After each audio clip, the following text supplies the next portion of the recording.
Hey, what's up everybody? This is Nightwing2303 from kicksoncourt.com. Today we have a performance review on the Under Armour Micro G Charge BB. So with that being said, let's go ahead and get right into it.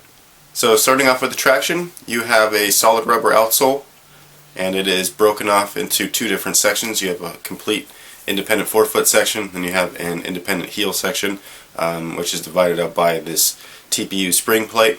Everything is pretty much a solid piece of rubber. There is no real texture or anything. There's some I don't know what you would call them, just like divots or whatever designed into them, and then you have two sections of herringbone up at the forefoot. On a perfectly clean floor, these were absolutely fantastic. However, on typical court conditions, which is regular rec gyms and 24-hour fitnesses, YMCA type floors, things like that aren't necessarily well maintained usually because of so much traffic and heavy volume of traffic, these guys sucked. The translucent rubber was so sticky that it just took off all of the dust and debris, even if there was a little bit, and it just caked up and clogged all of these little holes here, which in my opinion I don't think that would have even mattered if they were not caked up. It's just that that's how sticky this traction was, or this rubber I should say. It just really stuck to everything. It was like duct tape for dust. It was just ridiculous. The two herringbone pod sections, they were great. I have no complaints with them whatsoever. I will say though that with my first impression, I did say that I would have preferred to have an extra herringbone pod here for push-offs and cuts and things like that, and that still remains the same. I do wish that there was a herringbone section here, and if they would have turned it so that it faced this direction, I think that it would have been awesome. And this one here that I thought wouldn't do anything, it actually did help when you were cutting and curling around screens. It added just a little bit of protection here, especially when you were doing rapid stops. So as soon as you were running and a quick stop or maybe even a jab step, a lot of your weight is shifted right here on the outside of your foot. So that traction pod there actually did help. Again, I would have liked this to have been tilted a little bit just so it faces this direction, because that's usually the motion in which that part of that shoe is going to be moving in. Same with the forefoot pod here. It's facing front to back because that's usually what you're going to be using. The heel, it didn't really bother me as far as it not having traction, so I'm not going to really go over too much of that. It was just kind of whatever, but the traction was very disappointing. If they would have made these in a solid rubber, I think that they probably would have performed a lot better. And there's no way to really confirm that because they don't have a solid rubber version. That every single pair is translucent, and that kind of sucks. So they kind of missed the mark there. They had really good traction where it was, but where it wasn't, it just was a complete fail. As far as their cushion is concerned, they have full-length Micro G, and they also have a Micro G insole. So in my opinion, I think that this is probably one of the coolest things that this shoe comes with. These also come with the Under Armour spines, so just to be aware, I don't know if this is going to be an ongoing thing, but they do, or have been at least, providing a insole with Micro G, which I think is fantastic. This adds an additional level of comfort, especially during the break-in time. Now, this shoe here does need a little bit of work as far as break-in time goes with the midsole and the cushion. That step-in comfort's not quite there, but once it does break in, and it's a really quick break-in time, maybe like 30-40 minutes, everything is fantastic. I love Micro G. I think it's one of the best foams that's out there. From heel to forefoot, you're getting just a consistent ride. Everything flows very nicely, and the transition isn't too bad. So the materials are pretty nice. Basically, there's two pieces that make up the entire shoe. You have the underlay material, which is heat gear, and that is a unibody construction, so it's very, very breathable and very flexible, as you can see. So, and then the rest of the materials, the overlay on the forefoot, the side panels, and then the giant calf condom back here, this is all just synthetic materials, and I absolutely have no complaints with the materials themselves. I actually do think the materials are great. So with that being said, let's go ahead and get right into the fit. First off, they fit true to size, so that is a plus.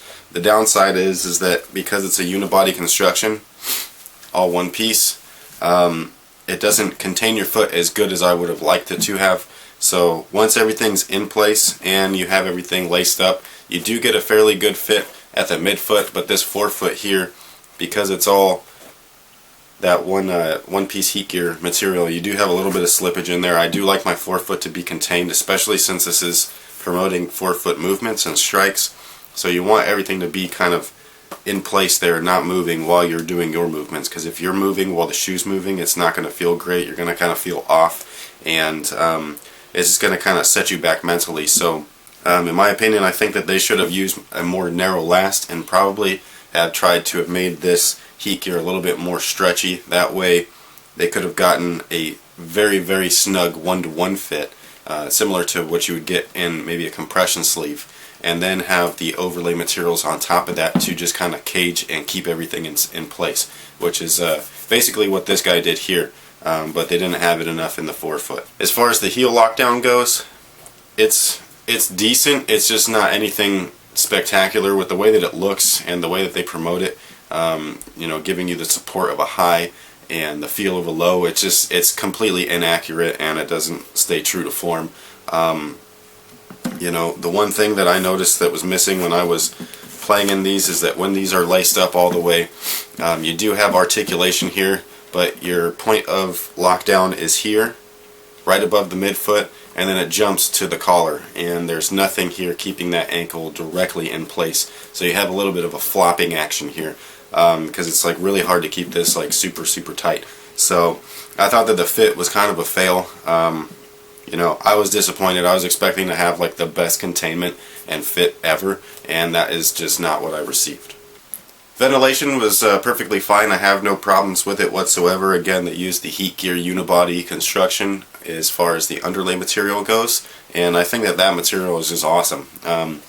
I really liked it. I don't know if you're going to be able to see it, but it's just like a really crazy kind of mesh, and it wicks away moisture and it keeps everything breathable, so you get a lot of airflow in there without it looking like it. So it doesn't look like your shoe is missing half of its construction. So I think that's pretty cool. It's a very innovative tech to put on a shoe, because usually they do this with their apparel line.